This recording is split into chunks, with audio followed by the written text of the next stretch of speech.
the average American goes to the grocery store and has many choices available among what they will decide to purchase. Among those choices are organic and inorganic produce. Most Americans, or some Americans, will choose organic produce over inorganic produce, but is it really better? Organic produce is harmful to human well-being. Organic produce has negative economic effects, as well as is more readily contaminated due to the not use of chemicals such as pesticides and herbicides. California grows about 90% of the produce for the country. Organic produce costs 25% more than inorganic produce, and it yields 25% less. The 25% more land, labor, and resources are needed in order to grow organic produce, and as a result, it yields less, 25% less. These are economically trying times in America, and most Americans cannot afford to buy the organic produce, and if they believe completely organic, it could possibly be detrimentally effective to their health as far as the food pyramid and eating your specific determined servings and values. As far as contamination goes, bacterial contamination is more liable to happen in inorganic produce, or in organic produce because there's less regulations as far as what can go into the fertilizers as long as it's natural. In 2006, there was a spinach outbreak. I'm sure some of you remember it. It was traced to an organic farm in California. 3 people died and 190 became ill due to E. coli contamination. With the less regulations for organic produce, they get away with putting more things in their fertilizer. If organic fertilizer, even though it is natural, there are items such as blood meal and seaweed and kelp and fish guts, among other things, such as pathogens and metal fragments and such end up in the fertilizer. Also, pest control is a problem in organic produce due to not using herbicides and pesticides to control the pest problem. And personally, in my experience, growing up in a predominantly agricultural area, I've noticed that I've eaten produce from organic fields and inorganic fields, and every time I've ever found a bug or anything in my food specifically, it has been organic food. So I know from personal experience that the pesticides aren't regulated the way the pests aren't regulated as they could be from organic produce. I am by no means attempting to persuade you or not to support or eat organic produce if you feel it's healthier. I'm just showing you that there are stuff that they're not, or information that you're not being told.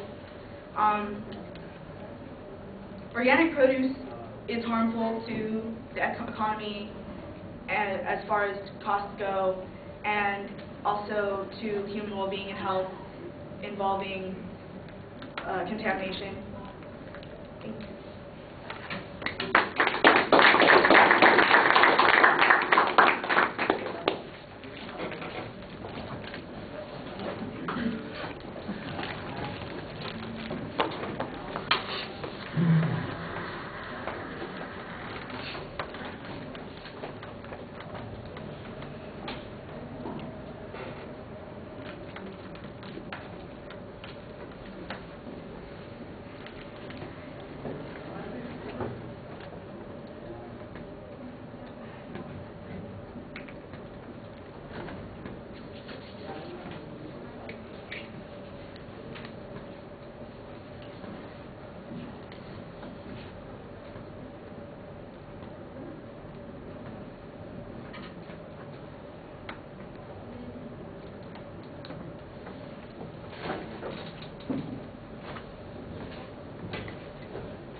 All right, Ruth, I'm listening carefully, so I was able to pick out the proposition and the main supporting points, but I think you want to be a lot more explicit about it, indicating what the proposition is. And then when you get to the supporting points, there's no signposting of them in the context of the speech.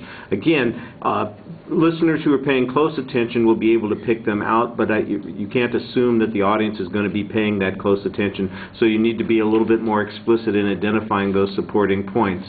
I think you've got an interesting topic here, but you need to develop the evidence a little bit more. The statistic that you have on the 25% more land and resources, I'm not sure where that comes from. It's not really indicated if it's consistent over all of those resources. You mentioned the spinach example, and that's a pretty good example. You say it's organic farming. I don't remember that, and I would like to have some reassurance that that's accurate, but no sources provided for that particular example either. There's no testimony that says eating a bug is worse than eating the pesticides on the material, or that people who buy organic foods have some disproportionate representation of foods in their food pyramid, so I'm not sure how you reach those conclusions. I think you need to develop that supporting material a lot more. Let me see. You're making some pretty big inferences based on the evidence that you present. At the end, you back off of even making an argument. You say, well, I'm not here to try and convince you. Well, what the heck are you doing here? Giving us an informative speech? It should be an argument. Don't be afraid of taking and being committed to the position. Start with the position that you had at the beginning, which is that this organic farming is really not all that beneficial. It's actually harmful to human welfare. That's the claim that you started with, but at the end of the speech you're saying, well, I'm not trying to talk you out of eating organic food. If you want to, go ahead. But I thought that was the whole point of your argument, to convince us that it's more dangerous to consume, it's worse for the environment, it's less well regulated than that non-organic foods are. And I think you undermine your credibility a little bit, even though you start off with some good credibility because you mentioned your background. That hurts it a little bit from an argumentative perspective. All right, thank you.